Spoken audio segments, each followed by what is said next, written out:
Howdy folks, it's Meandering Mike. In the Man Cave of Madness, it's the middle of the afternoon. We are continuing Britannia. This is the last portion of turn 11. Yeah, we have the Utes and the Saxons and the Angles to do. But first, we must make a slight correction from last turn, point out that I made an error. Yes, I made an error. And that was, let me zoom into the region and show you up there with the Norsemen. So we invaded here and here with 3 armies each. Yes, that was the error, in that these being Hillens only support 2 armies. An overstack can be up to 4, but you can only have 1 overstack. Whether it's Hillens or clear, either kind, you can't have 1 of each, you can't have 2. So you couldn't have 3 in each. With 6 armies, you can fit in, as long as you put 4 in one and 2 in the other, because your overstack can be, instead of 2, can be up to 4 in the Hillens, or instead of 3 in the clear, can be up to unlimited, right? So if I attacked 4 and 2 or 2 and 4, we would have been incorrect. We attacked 3 and 3, that was in violation, but we're going to leave it at that because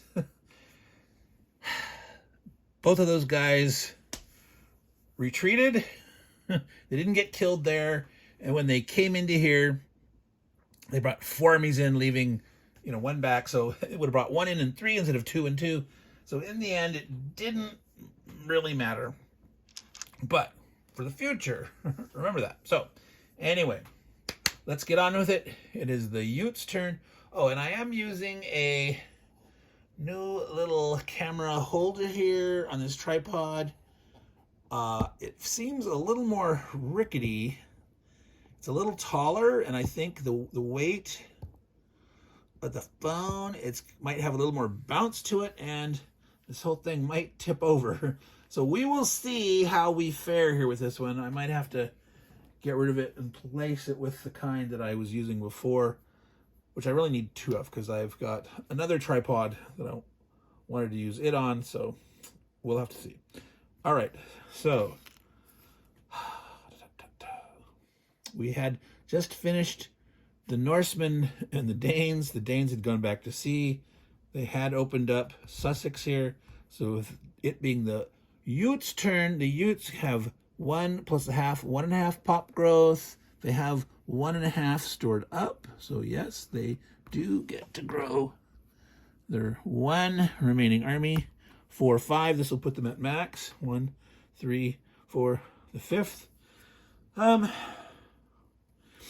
again, right now, with 2 provinces, going up to 5 armies would be overpopulation. You don't worry about overpopulation in the end. You do worry about overstacking, though, but they can go up here to 4 and be unlimited in 1 spot.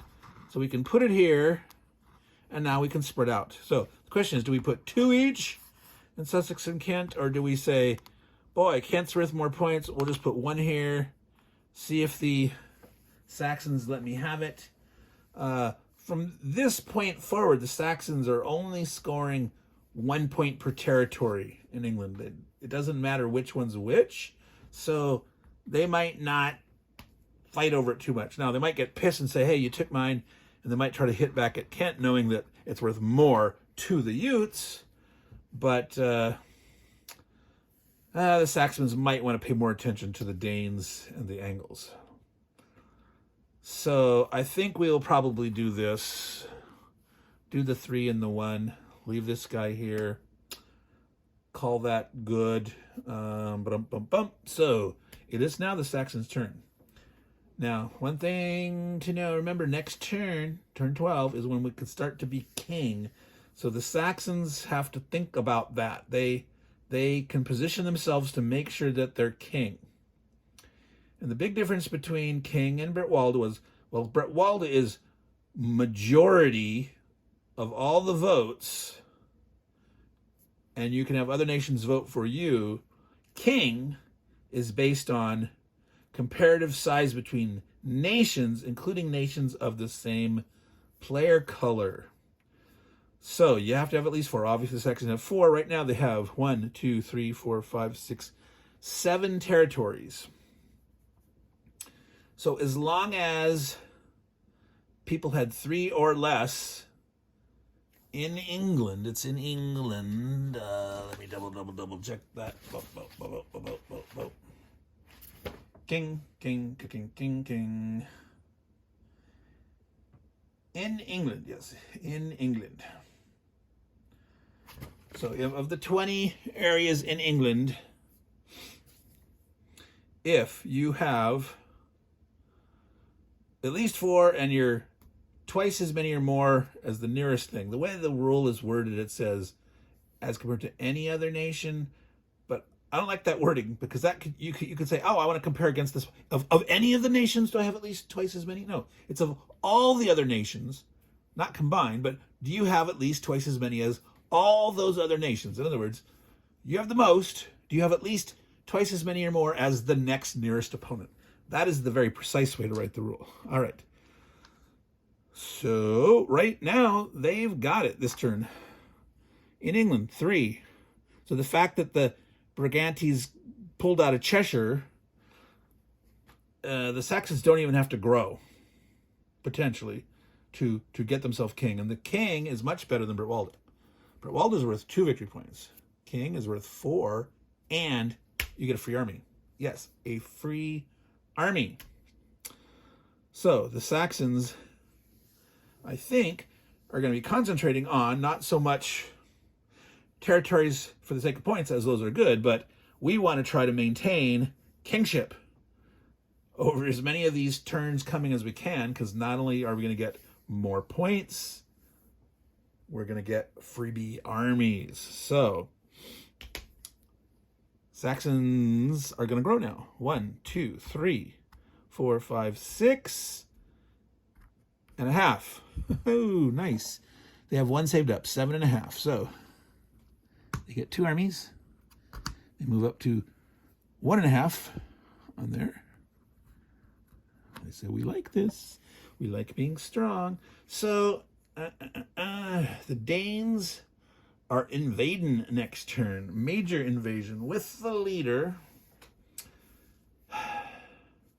After the Angles turn, this leader's going to be gone for the Angles. The Saxons wouldn't mind killing off the Angles, or they could say, well, I'm going to leave that to the Danes, maybe. Again, if the Saxons try to concentrate on this coast, keeping the Danes off, so go that way, Danes. That might be a legit thing.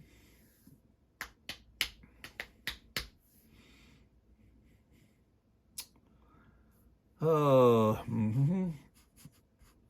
Weiss, Sussex. Yeah, do they like pound on the Utes now and say, hey, you dumbass, stay out of my area? Or do they just say, hey, I'm going to put some defense here? If the Danes want to try to push the Utes out, they could. Well,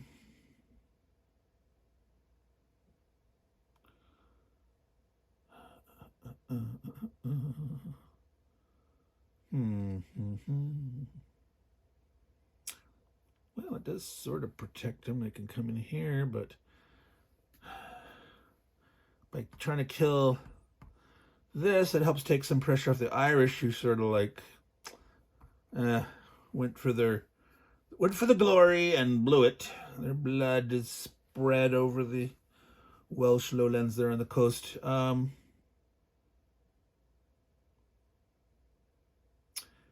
Yeah, if the Saxons are trying to stay spread out and defend well against the Danes, they don't have much to spare.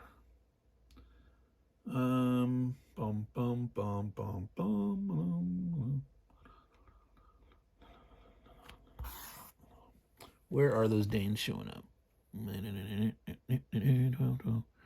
Sons of Ragnar. 6 Danes in the North Sea.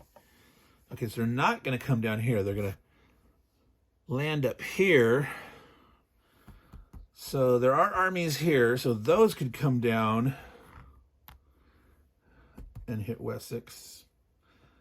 So it could be worth putting one there. All right, let's do that. Let's put one there. I'm gonna put one in here. They're gonna come in. They're gonna see if they can not pick on this. They're gonna stay spread out for now. They want to see where the Danes go. Try to convince them to go more north.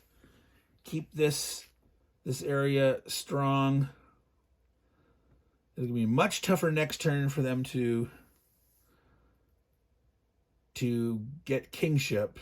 Depends on how much the Danes spread out or not. And can the Saxons count on the Brigantes maybe like fighting with the Danes? You know, that's a potentially worthy strategy as a player. The Brigantes somewhat sack themselves, you know, maintaining enough points base here, but hurting the Danes so that the Saxons can maintain kingship. Those bonus points and extra armies, trying to stay strong for by the time that the Norwegians and the Normans come in, see if the Saxons can hold out. Historically, they defeated the Norwegians, but they lost to William the Conqueror. All right, let's do it. Battle. We are fighting in Huis. They are smacking the Welsh back a little bit. All right, let's move this up so you can see it. We might have to tilt back. There you go, you can see. So we're here at Huis. 2 dice, 5 or 6s on attack. They got one. The other guy's missed. So the Welsh get hurt a little more. That's good for the Irish. Less spare Welsh running around. Less likely that they can. Yeah, they're not going to counterattack. So now, not given that they can only hit there. So that was the Saxons. They're looking good. 8 areas.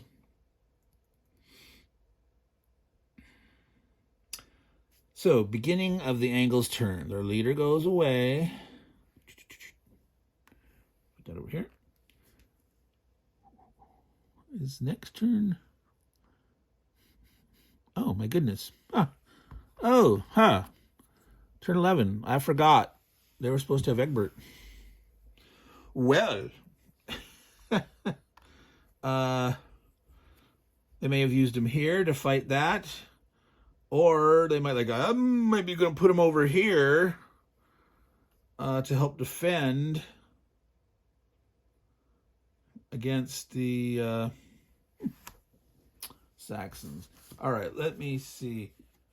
Maybe they're thinking, where, again, from this point forward, it's all 1 point per area for the Saxons, but the Danes,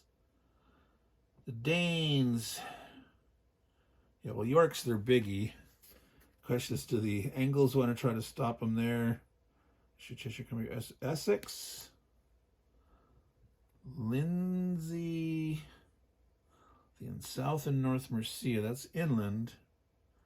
So they're two. So Suffolk, Norfolk, Essex. These are all points that the turn 12 Danes can get for occupying at any point during the turn. So it means moving through an empty area or conquering it. End of turn point, and that's during the Danes' turn. So defending over here.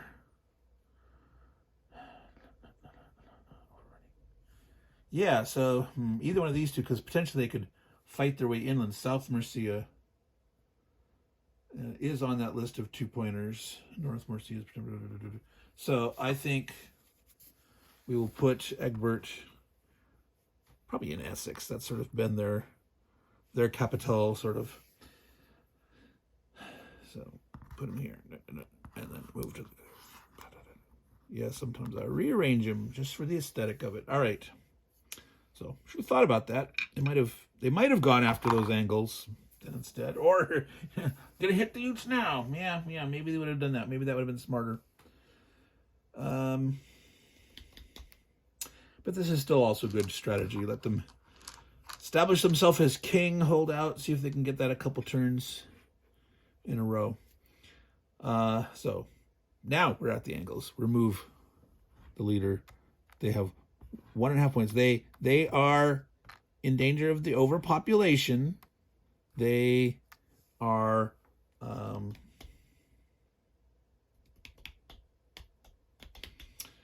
this is interesting too. So 1.5. No, yeah, 1.5. They're down at 0, so they don't get to grow. I was gonna say if they did, it's like this is already overstacked. This one's not. Technically, they'd have to put it. Yeah, they'd have to put it here. Well, no, it's already one's overstacked. Can go up to 4. It doesn't matter, but they're not. All right. Well, the angles are in danger of getting wiped out. They are. So they probably want to leave something in the pennons, which are worth 2 to them. That's worth as much in the pennons as York to the angles themselves. British Cheshire.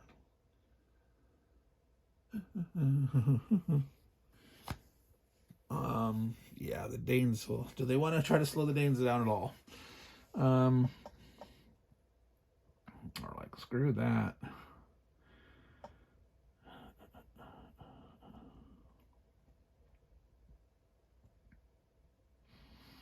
If they leave York unoccupied, it's like, hey, come on in back here and hit these Saxons back here.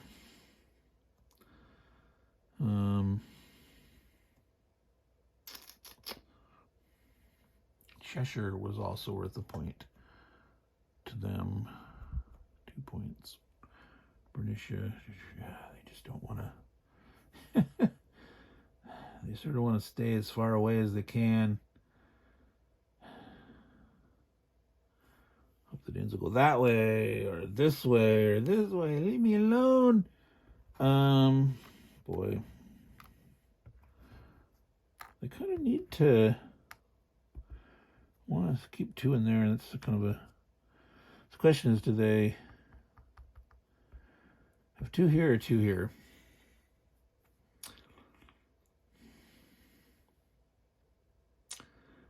Let the Danes in them. Yeah, so maybe they're going to go over like this and try to stay close by.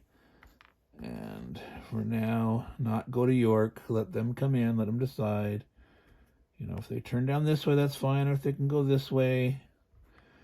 But stay back. All right. That's it. That's the angles. They've spread out a little bit. Next turn, they'll get an army as long as they grow 1.5 points. As long as they keep this and one of these 2 alive, they'll be able to grow. Otherwise, it'll take a bit longer. It might be their last days. So that's been 19 minutes. That's the end of the turn 11. Turn 12 is coming up with King and with the Danish major invasion.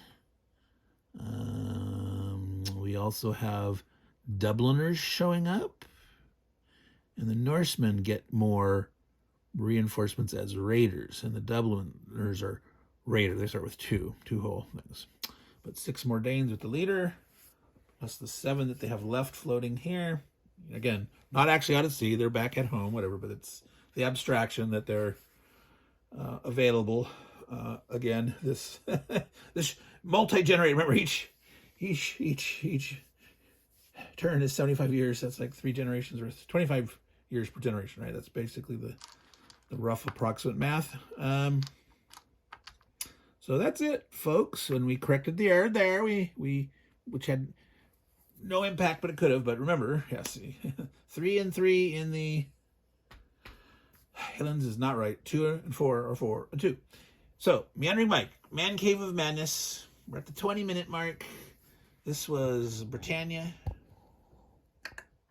Turn 11. It's over. So to all you good folks out there, take care and ciao.